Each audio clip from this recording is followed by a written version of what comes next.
Pomej. Horror in the Greenhouse. Sherlock Holmes, The Galactic Cases. Episode 17. Based on the characters by Sir Arthur Conan Doyle.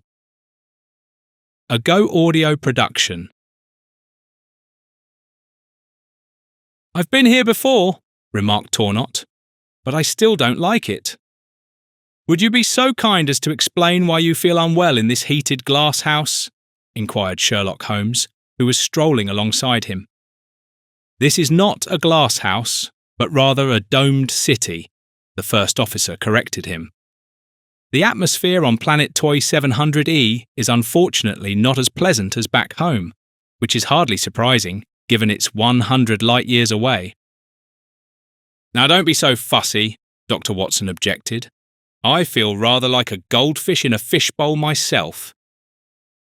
With sweeping gestures, Tornot pointed to the verdant grounds through which they were walking. "Show me the fishbowl where a goldfish could call such trees and shrubs its own." "Now, don't get so worked up," Holmes advised him whilst adjusting his green tie that matched the flora, "just because we shared our impressions with you." The lead-grey building before them, amidst the artificially planted forest, offered an escalator to the entrance, behind which a woman, presumably the secretary, sat at a console playing a computer game.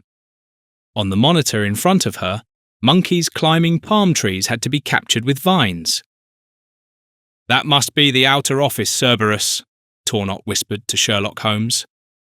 "I wouldn't have necessarily taken her for a lady," whispered Dr. Watson. As the three strangers approached, she switched off her game and smiled sweetly, though it was a false smile, revealing teeth exposed all the way to the gums. "You must be from the Galactic Union," she recognised and closed her crimson-painted lips again. "Indeed! You get full marks for that. The head of the city is already expecting us," Tornot explained to her. "One moment," chirped the petite secretary, who was wearing a tight dress with a chessboard pattern. "I must first announce you to our superior, Mr. Overgrunch." She quickly typed on her smart bracelet and then nodded to the three guests. "Very well, you may enter." The large double doors behind her opened and revealed the way into a spacious yet sparsely furnished hall, which lay behind it, half darkened like the auditorium of a theatre. Overgrunch, a gaunt man in a white suit with black-trimmed collar and cuffs, sat at an octagonal table with a built-in tablet, where two teams of burly athletes appeared to be battling each other on two different levels. The harsh light from the tablet illuminated him ghostly. "Have you heard of our national sport?" he asked, without turning to face his announced guests. "Cannonball, brilliant sport. A cannonball-sized drone is alternately deployed by one team against the other and attempts to eliminate one of their players." "Do you mean kill?" asked Sherlock Holmes indignantly, whilst also staring intently at the tablet's screen, where a horde of men dressed in red were fleeing from an approaching clumsy drone. "No, just stun them a bit, ha ha." Overgrunch grinned whilst pouring himself a glass of toxic green liquid from a large bottle. "Unless they fall awkwardly, but every sport claims its victims." Tornot positioned himself directly beside him and tapped him on the shoulder. "Pardon us for interrupting your terribly important observation of a mindless sporting event, but after all, it was you who asked us for help, Mr. Overgrunch." "I did not ask, but rather requested, that various inconsistencies taking place here, aside from the sport, be clarified," he said, and downed his glass in one go, but immediately refilled it. "Why don't you drink straight from the bottle? It would spare you the trouble of pouring," the doctor suggested to him in an ironic tone. "I enjoy the clink-clink sound that the bottleneck makes when it touches the rim of the glass." Overgrunch joked, pulling back his lips to reveal a sardonic grin that resembled his secretary's smile. "He's pouring alcohol into himself as if it were going to be rationed tomorrow," Dr. Watson quietly criticised. "Human body parts keep appearing in unexpected public places. However, this need not indicate a crime, as they are being cultivated to serve as spare parts in case of an accident.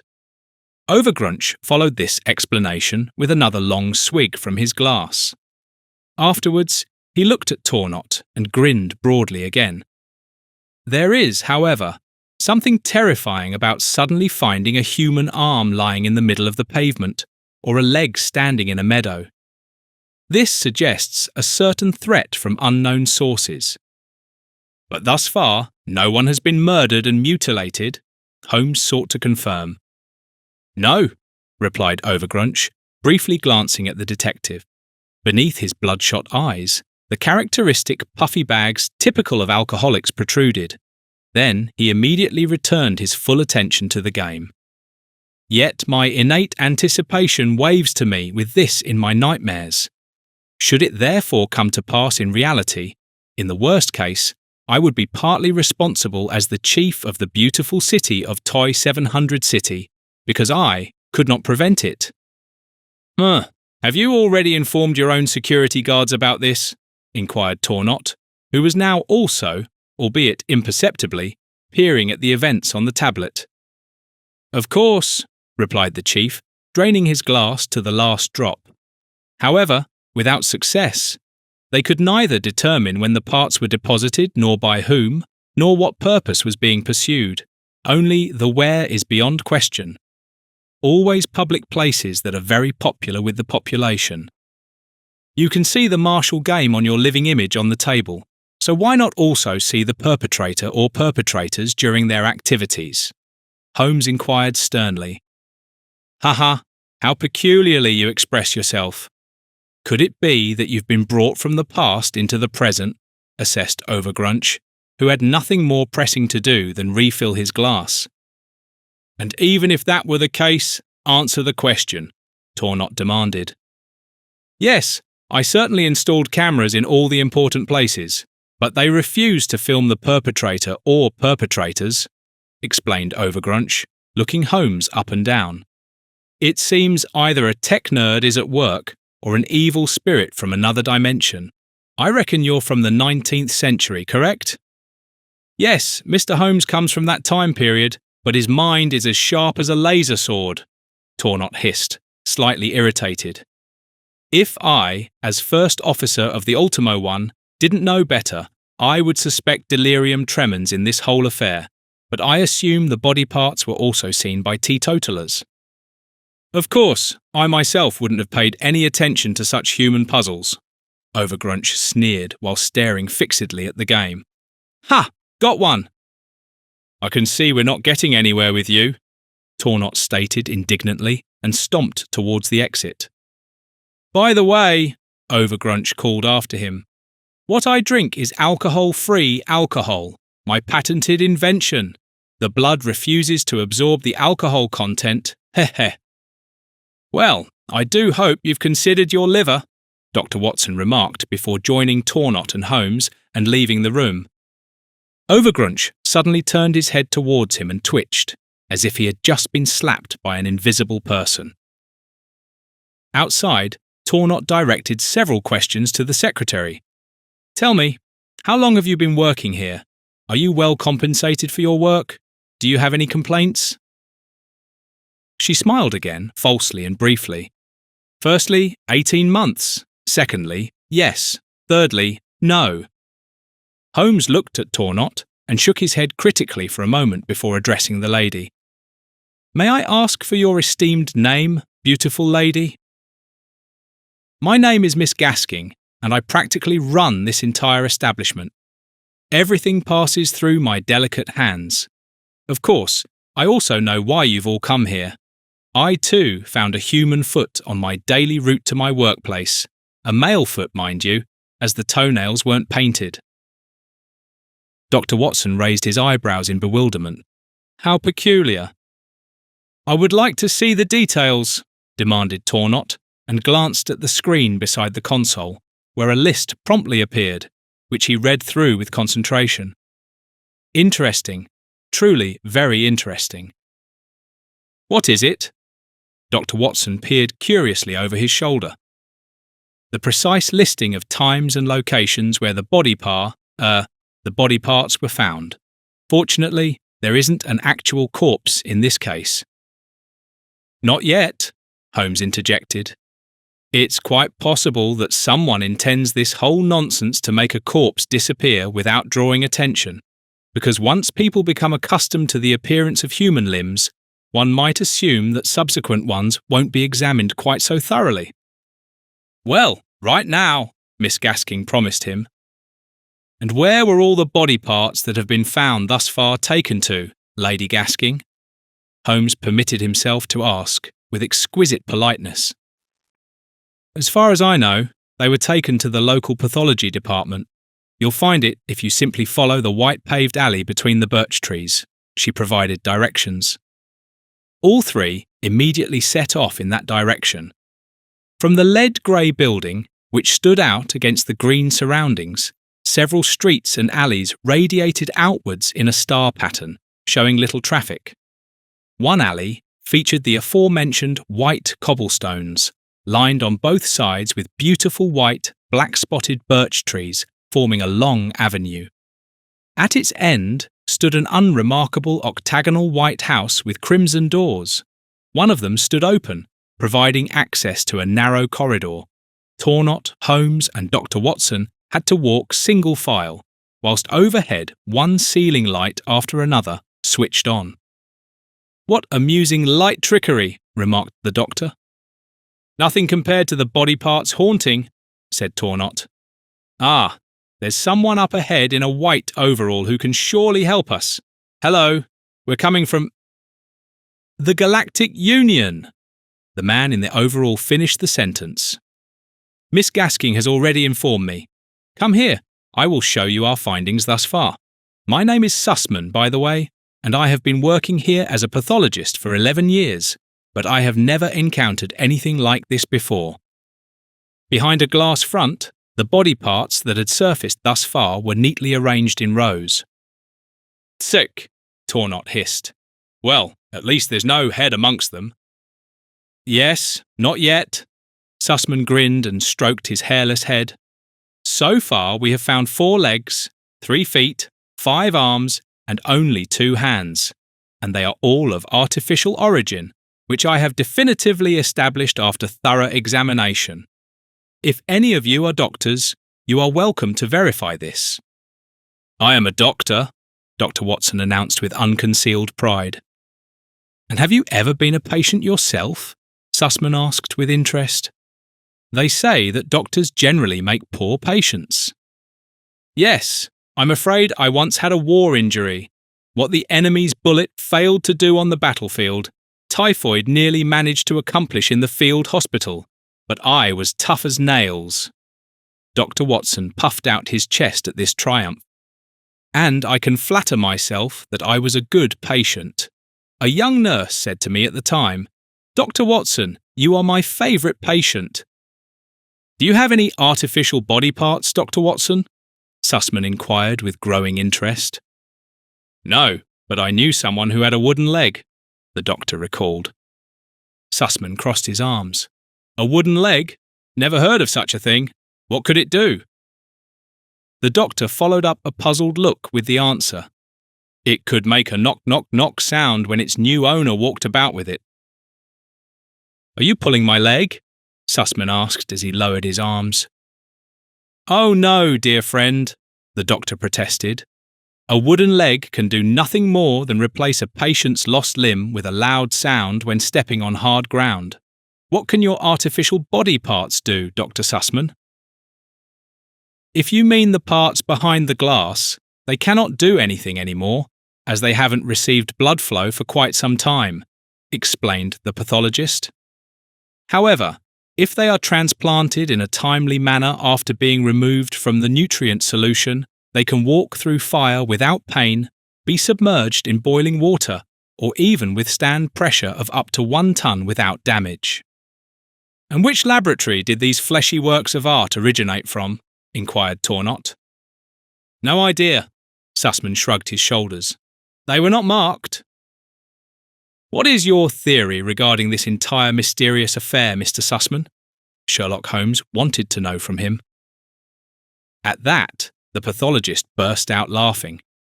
Ha ha ha! I don't find this mysterious at all. Rather ominous, in the truest sense of the word. A sinister portent. Someone wants to intimidate people.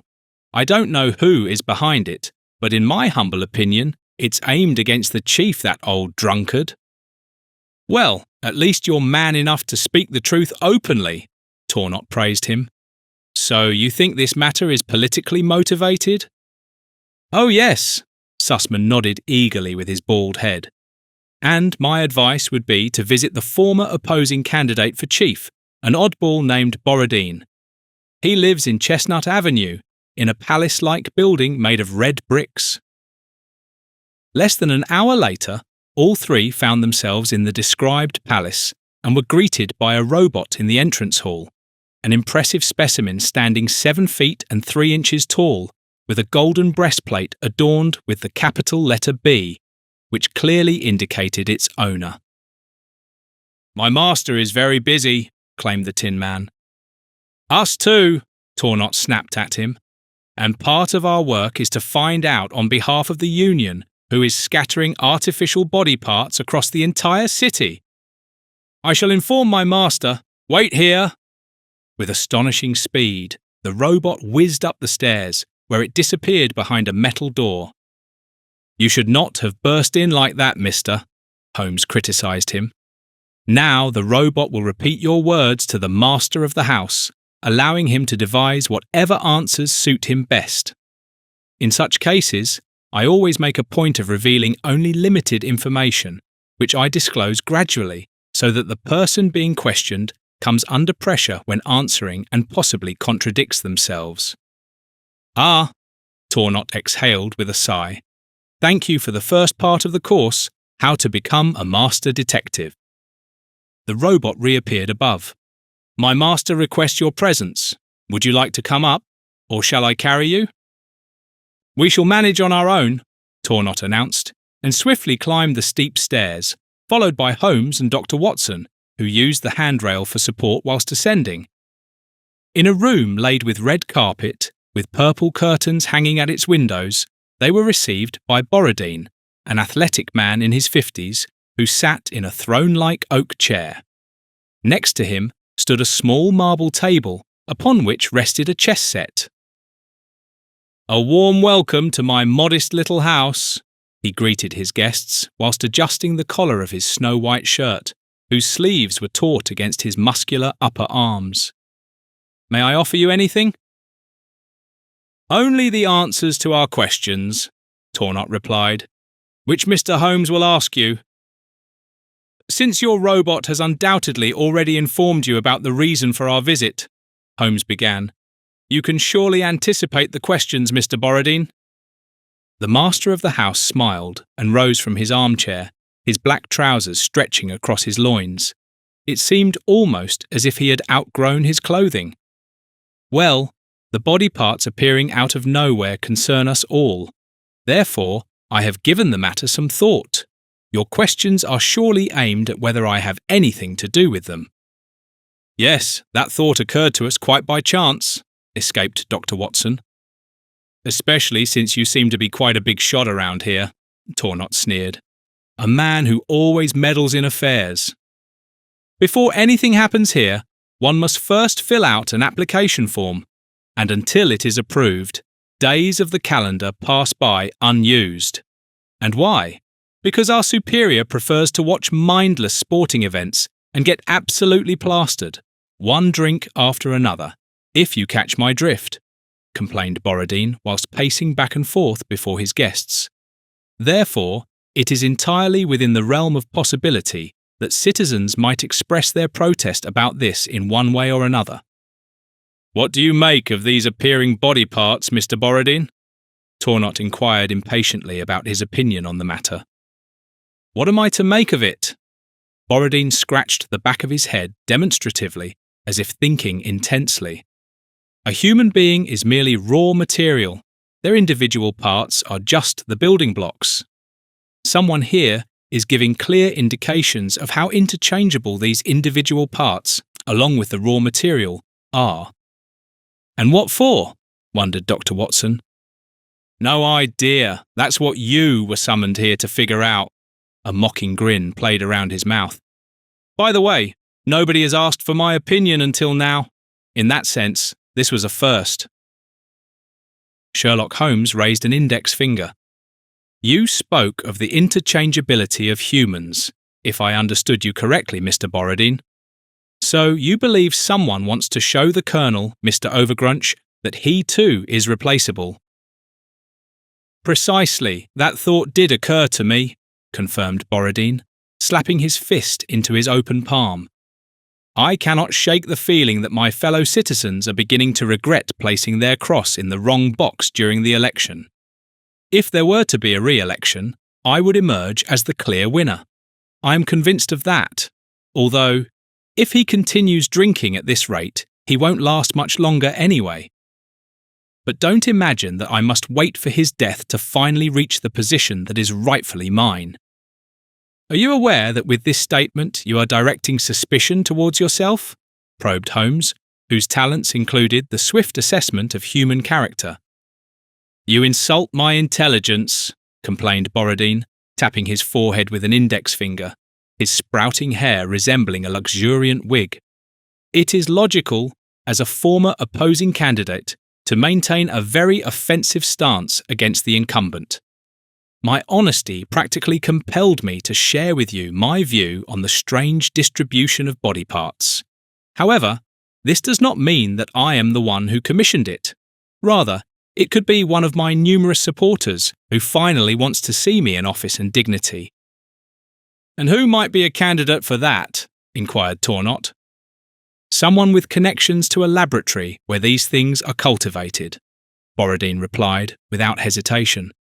My main sponsor was a certain Mr. Elconset, an elderly busybody who repeatedly pestered me with various requests which he assumed I could handle for him according to his wishes.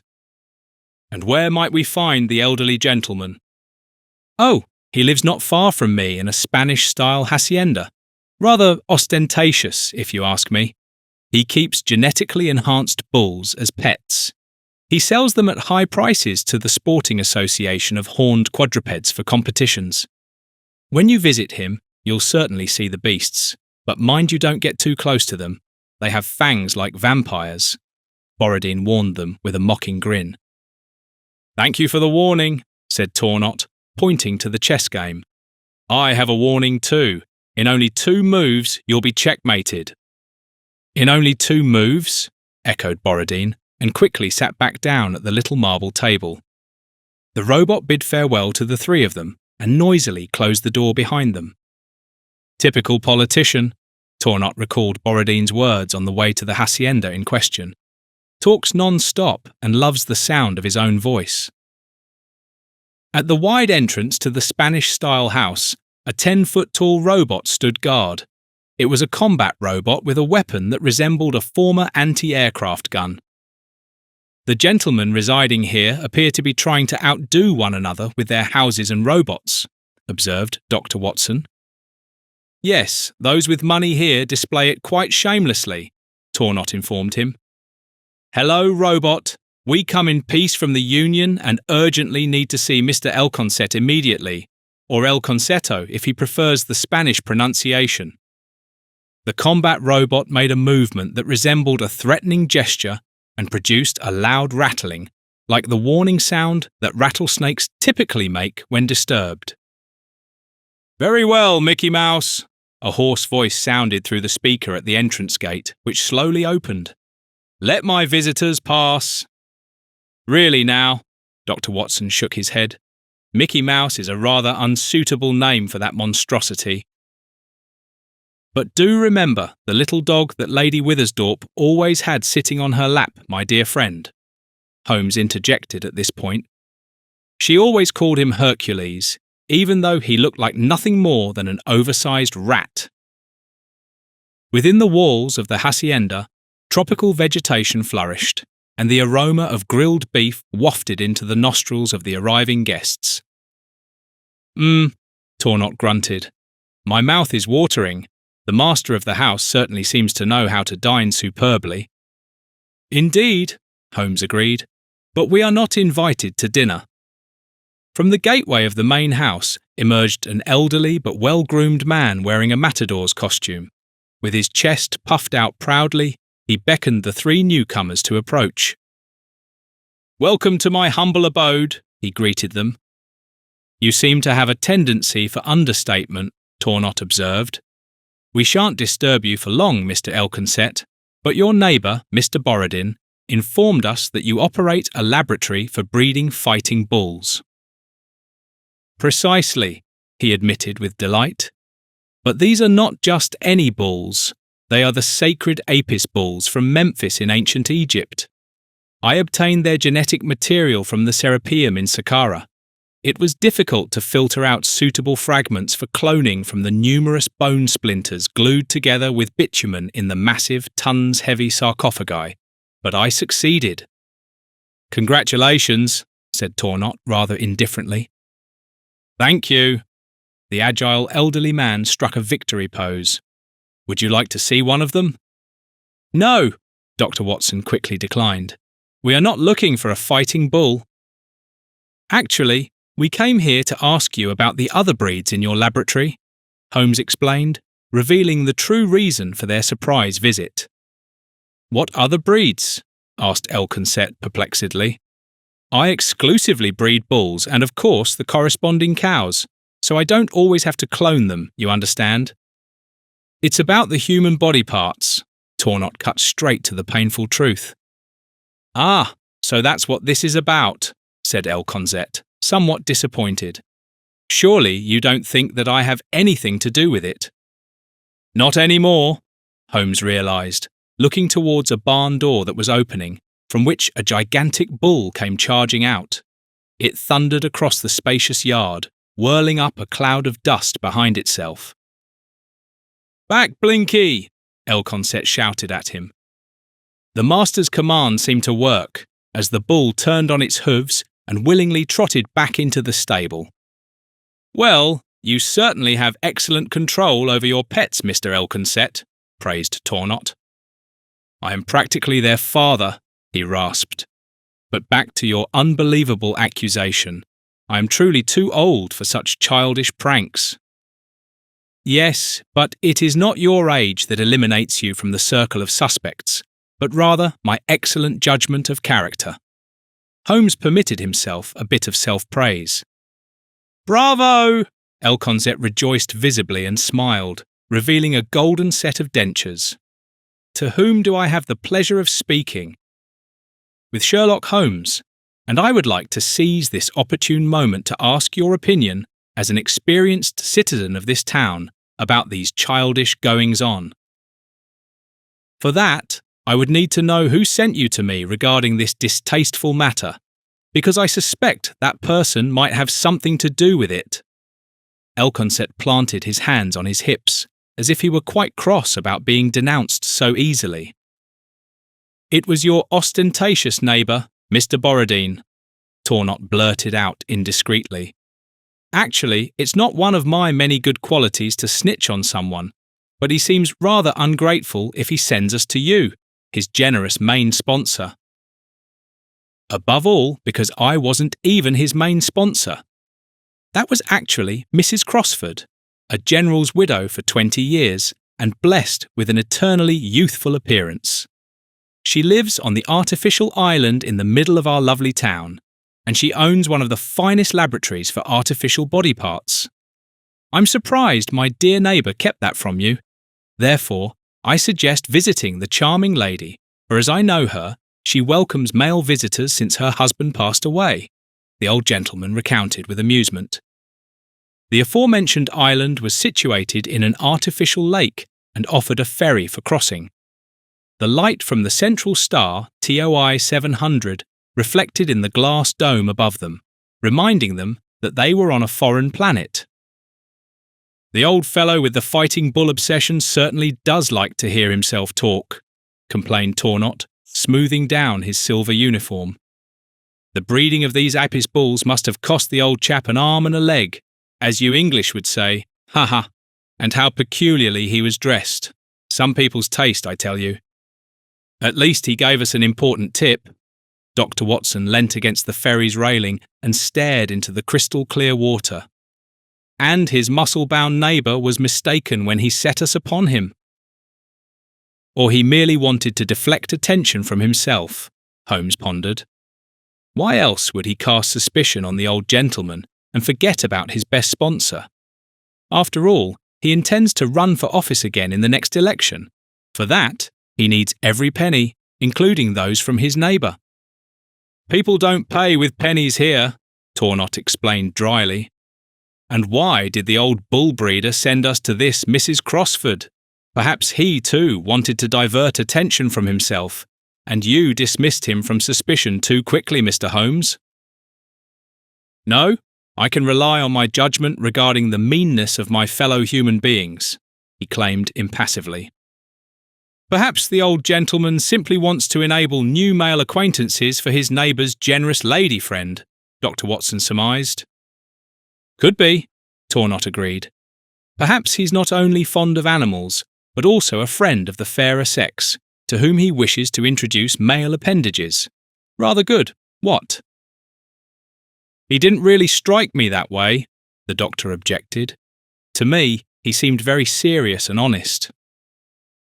And that conceited Borodine looked positively shabby, grumbled Tornot, who was displeased that someone like that could attain such a high position. No, rather power-hungry, remarked Holmes, and was the first to leave the ferry after docking. One can expect anything from such people. A field path, cushioned with withered leaves, led to a pretty country house and muffled the footsteps of the arriving guests. A lady wrapped in a delicate lilac frilly dress with flowing brunette hair stepped onto the veranda and waved amiably. "Who's coming there?" she asked rather rhetorically, as the 3 Union delegates were already coming into view. "Who is there? Friend or foe?" May we still think about it?" joked Tornot. "Either you are for me or against me." Neither malicious intent nor her age could be discerned from her countenance. She could have been anywhere between 25 and 55 years old. However, since she had been a widow for 20 years, the latter figure seemed more likely than the former. "For 4," assured Dr. Watson.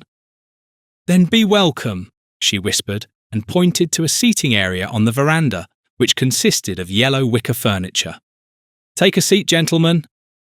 Everyone sat down, and a small robot rolled up with a tray containing 4 glasses filled with blue liquid.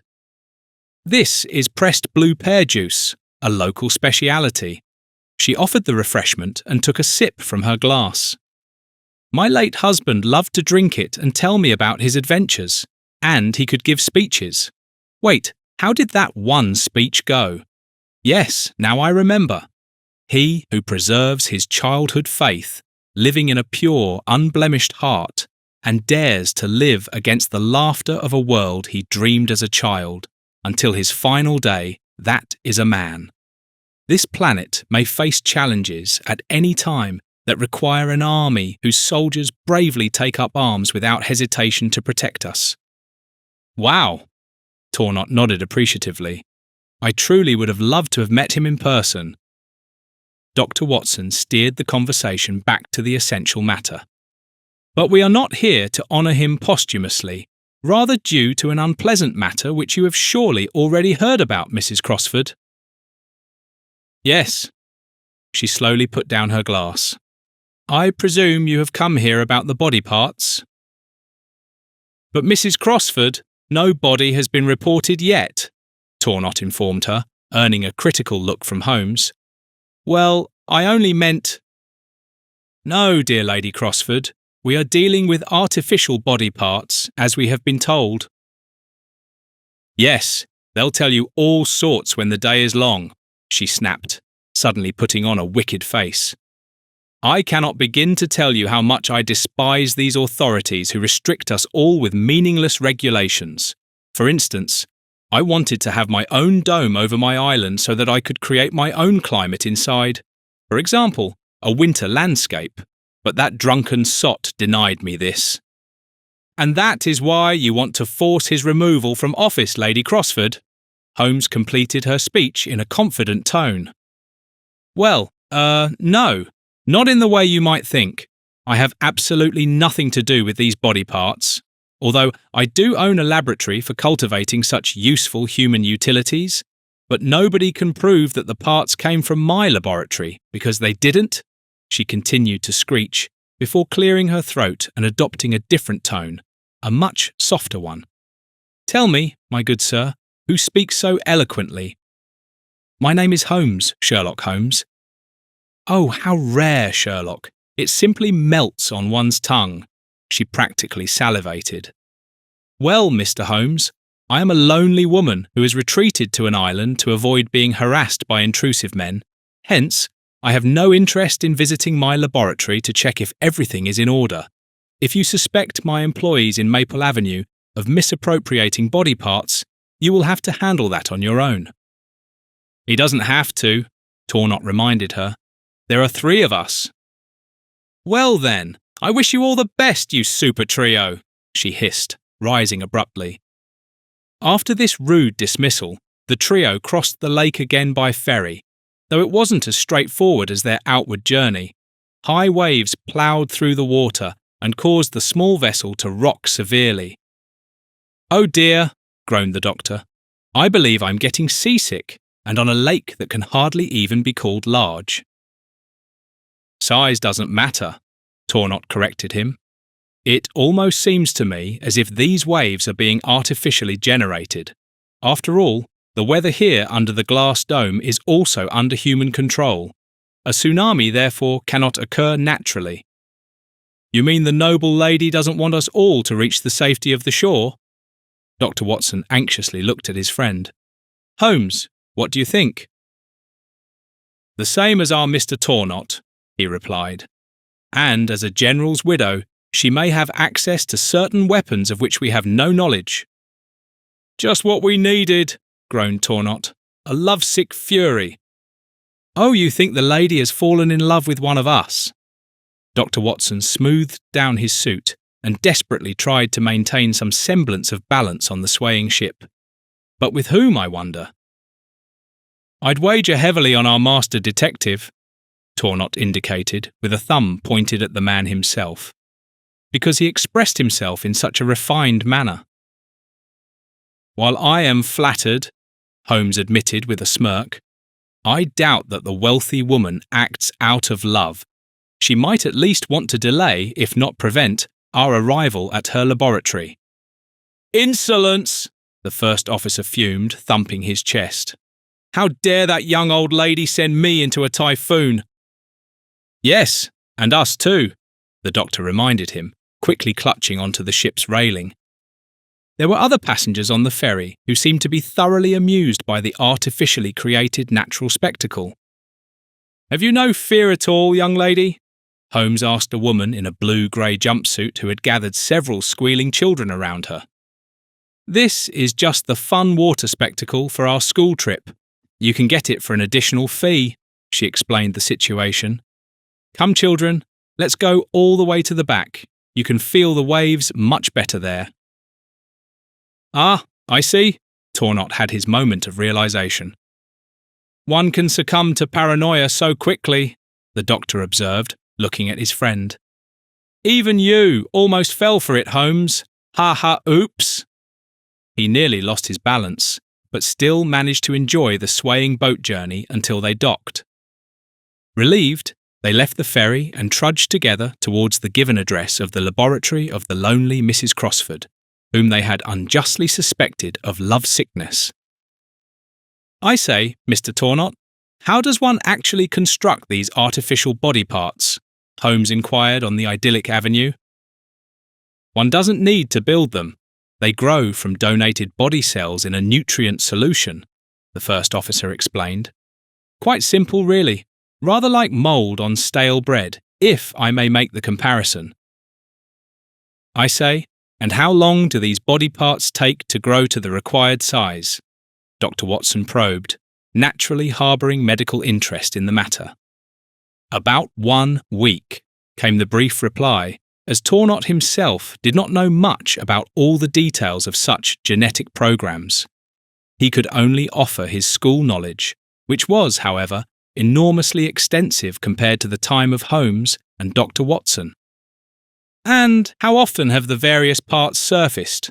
Inquired the detective, who wondered about the apparent waste of human material. I mean, at what intervals? Quite right, Tornot suddenly realised, wiping his forehead. Each week, one of these body parts has appeared in places where it absolutely did not belong. That means someone is cultivating human spare parts and, if they are not needed, disposing of them publicly, deduced Dr. Watson. No, they do not spoil, Tornot clarified. One can store them in the nutrient solution for up to 1 year in cool conditions, until they can be matched to the blood type of an injured person. That could also mean that whoever is depositing the body parts might have stolen them from a laboratory beforehand, Sherlock Holmes pieced together. Quite possible, though surely a theft report would have been filed, said Tornot with absolute certainty, raising his eyebrows several times. Unless there's as much chaos in such a laboratory as in Pretty Laura's wardrobe. How do you know what her wardrobe looks like? Marvelled the doctor, and added indignantly, You're not married to her. Oh, pure intuition. The first officer's cheeks blushed sheepishly. It's remarkable what one learns in passing whilst travelling together. Holmes could not resist remarking. You see, Tornot tried to talk his way out of it. Emotion is an integral part of human experience. We all carry it within us and constantly try to enrich it by a nuance. Well, as a high-ranking military officer, you ought to have your emotions under control, my good man, Dr. Watson admonished him. True, but in my private life I am merely human after all, he then lamented to himself. Further embarrassment was spared him, as they had now reached Crossford Laboratory. It turned out to be a hexagonal glass building with clearly legible capital letters on the roof, in whose atrium stood a white sofa in front of an aquarium. Many exotic, colourful fish frolicked in the turquoise-blue water, offering the eyes a respite from the monotony of the furnishings.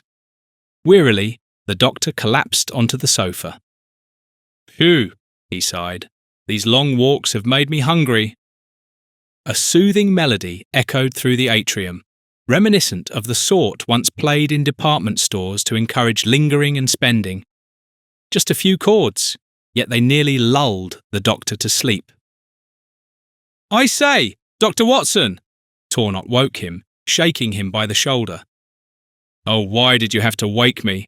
He grumbled. I had just begun to dream. From Mrs. Crossford? Holmes teased him, amused. No, well, she was quite an attractive lady, he pondered. Yes, Tornot agreed. And it costs her a pretty penny too, but she can afford it. Oh, sometimes I think I should quit military service and find work somewhere that pays enough to fund my dreams. Believe me, Holmes appealed to his conscience. A character like you is not made to live without the scent of danger. Deep down inside, Mr. Tornot, you know that you are a man who seeks adventure and always needs new challenges to overcome.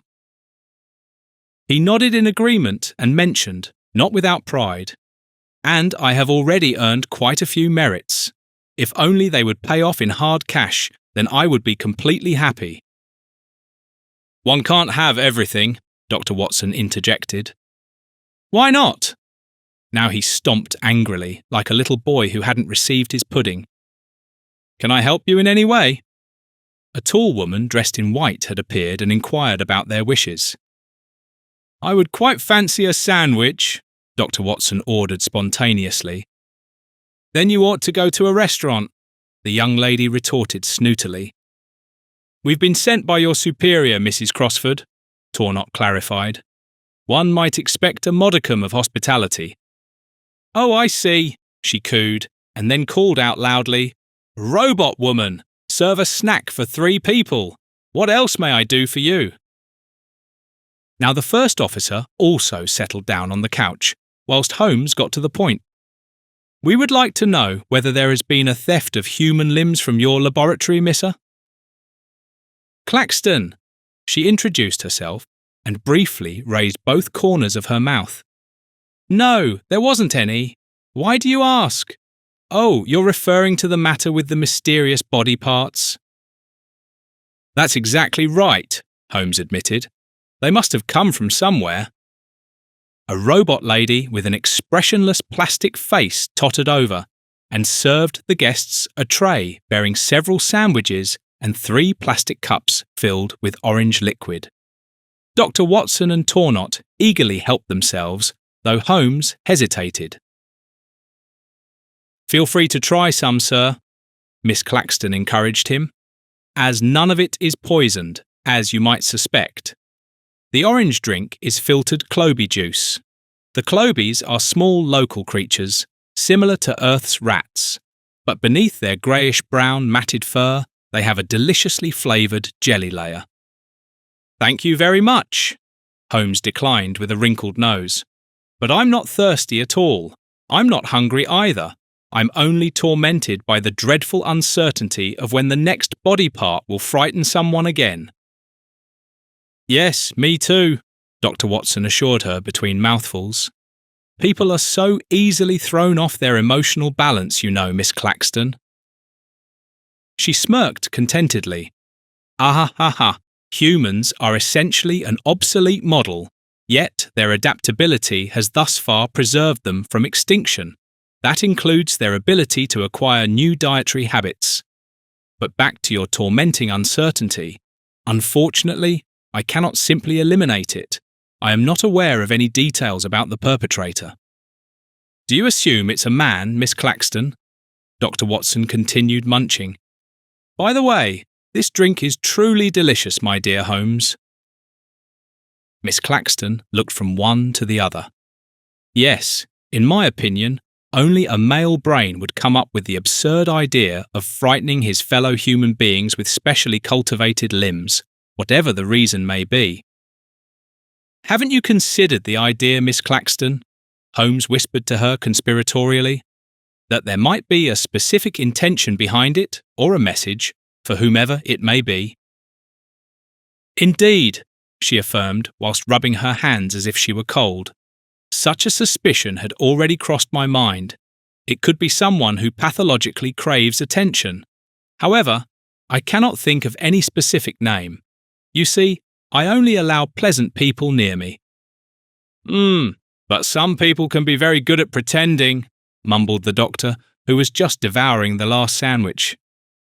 And you don't interpret all this fuss as a threatening message, Miss Claxton? Asked Tornot, wiping his mouth with the back of his hand.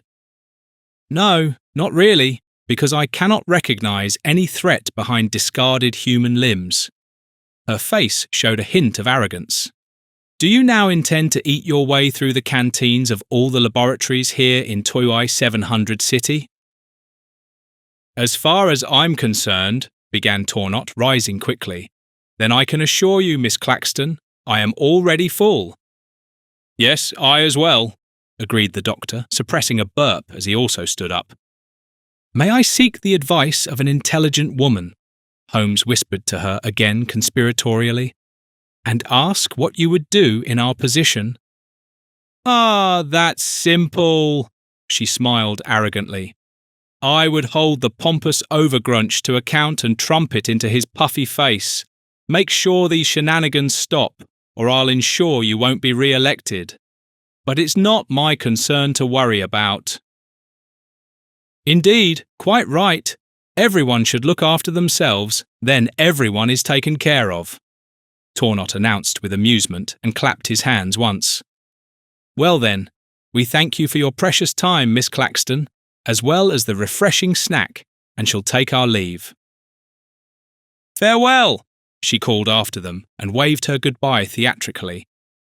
The matter is already clear to me, Holmes declared, as soon as they had left the laboratory. Really? Tornot doubted. And would you perhaps take me into your confidence if it's not too much trouble? Not yet. Have some patience. For first, I need definitive proof. Let us walk back to Mr. Overgrunch. Holmes was already taking a large stride. Not at all, protested Dr. Watson with a desperate expression. Could we not hail one of those motorised vehicles or a carriage, which for all I care could even be pulled by those Clobies? Reluctantly, Tornot activated his smart wristband. Very well, I shall call a taxi. The union will pay for it anyway. A short while later, they all arrived back at their starting point, the lead-grey building where Overgrunch resided, who was still sitting at his desk watching a different game. This time, it appeared to be some sort of equestrian sport. Jockeys sat atop four-legged creatures that looked like very large cats. The supple balls of fur moved swiftly across an obstacle-strewn course, with the occasional jockey falling from their saddle. Each time, Overgrunch, who naturally had another full glass in his hand, cheered overwhelmingly. "Ha ha! Another one thrown from their seat, yippee!" With a precise movement, Tornot blocked the live transmission, causing the image to freeze, for which the Supreme One punished him with a stern look. "Oh, it seems your ego frequently triumphs over common sense, doesn't it?" sneered Overgrunch, making a dismissive gesture with his free hand. "And in your case, it's alcoholism, isn't it?" Tornot mimicked his gesture. "You always pay back in kind, don't you?" observed the Supreme One, and emptied his glass with a hiccup. "How unimaginative." "I can think of quite a lot I'd like to say to you, my dear fellow," Tornot growled, already taking a deep breath. "Gentlemen," Dr. Watson attempted to mediate, "we are no longer boarding school pupils. You should not drink so much, Mr. Overgrunch. As Epictetus once said, apparently you do not know my true weaknesses, otherwise you would not complain about them," he affected mockingly. Then Holmes snapped his fingers. "I also know a maxim from a Frenchman, cherchez la femme." "You have quoted a great person, Mr. Holmes, whose name escapes me at the moment, but sadly, time and place are far removed from that." The Colonel yawned with boredom. "That is precisely the point, Mr. Overgrunch," Holmes lectured him. "After just a few conversations, I have already worked out who is responsible for the ghastly haunting of the distributed limbs. The time has come to put an end to this haunting, and with your help, we should apprehend the guilty party. Only the location remains unclear to me, but we should lie in wait today." "And how do you imagine that working?" slurred the Colonel. "Where am I supposed to lie down?" "Best to position yourself near a laboratory," Holmes replied with a wink. The night spread its darkness even beneath the glass dome, whose streets and alleyways were nonetheless picturesquely illuminated by lanterns. 4 figures frolicked through the green botany away from it all. Dr. Watson fell down, landing face first on the hard ground, and let out a small cry of pain. "Oof!" "That's what we call gravity," Overgrunch informed him with audible schadenfreude. "It works exactly the same as where you come from." "Oh, do shut up," scolded the doctor. "Why didn't you wear a dark suit? You stand out in the darkness like a white elephant." Tornot and Holmes helped him to his feet, which prompted Overgrunch to make another biting comment. "Well, despite my alcohol-free alcohol consumption, I can still stand quite steadily on my feet." "Yes, yes," whispered Dr. Watson. "Go ahead and mock me. He who laughs last laughs longest." "Where on earth are we?" inquired the Colonel uncertainly, peering around through narrowed eyelids.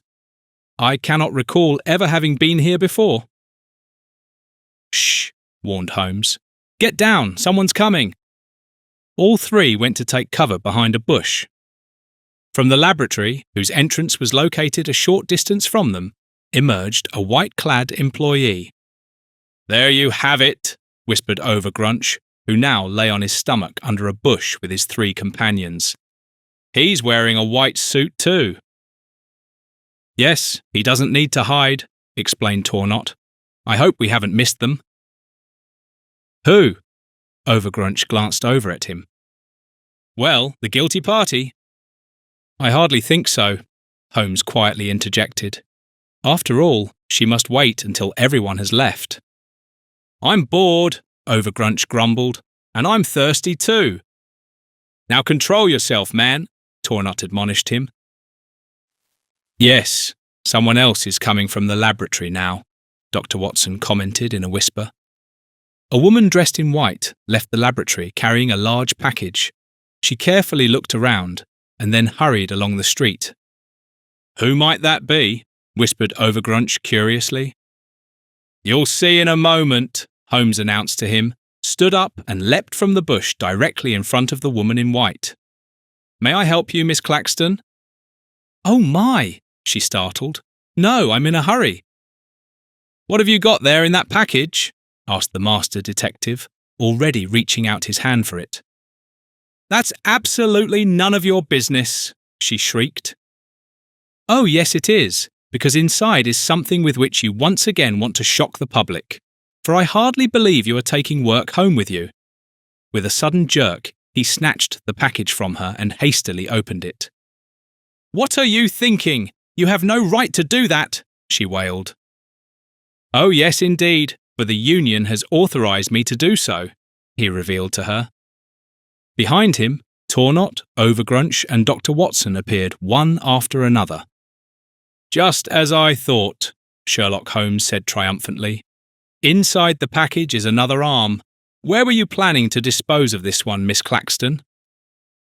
Yes, I would like to know that as well, Overgrunch chimed in. And, above all, why? No, I can answer that for you, Holmes proclaimed. Miss Claxton is in the pay of Mrs. Crossford, who in turn is more than devoted to the Honourable Mr. Borodin. She wants to use every means at her disposal to ensure that he becomes the next supreme. That's why she devised this distasteful game. Isn't that right, Miss Claxton? Dejectedly, she merely nodded. If she had managed to continue placing human spare parts in public places undetected, that would have naturally unsettled the electorate so much that during my re-election, that is, during the next election, this unpleasant fellow, Borodin, would win. Overgrunch realised, clenching his fists. I will hold you accountable for this, you limb distributor. Now, Sherlock Holmes called him to order. The lady was presumably forced into her actions. If you wish to hold someone accountable, then surely it should be her employer. How can I ever thank you? Miss Claxton whispered with relief. Your smile is reward enough for us, Dr. Watson assured her. She quickly withdrew, briefly turned around once more, and blew a kiss in Holmes's direction. Overgrunch fell into convulsive spasms. Quite a dramatic exit, wouldn't you say, Mr. Overgrunch? Holmes teased him, running his fingers through his hair and straightening his tie. Though I dare say your invention of alcohol-free alcohol still seems to need a bit of fine-tuning. You were listening to Pomej. Horror in the Greenhouse. Sherlock Holmes, The Galactic Cases. Episode 17. Based on the characters by Sir Arthur Conan Doyle. A goaudio production.